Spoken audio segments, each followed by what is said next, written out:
वृद्धः पितामहः सिंहनादं विनोद्यच्यै शङ्खं दद्मो प्रतापवान् ततः शङ्खश्च भैर्यश्च वनवानखगोमुखा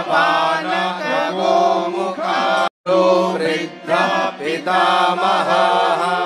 सिंहनादं विनोद्यच्यै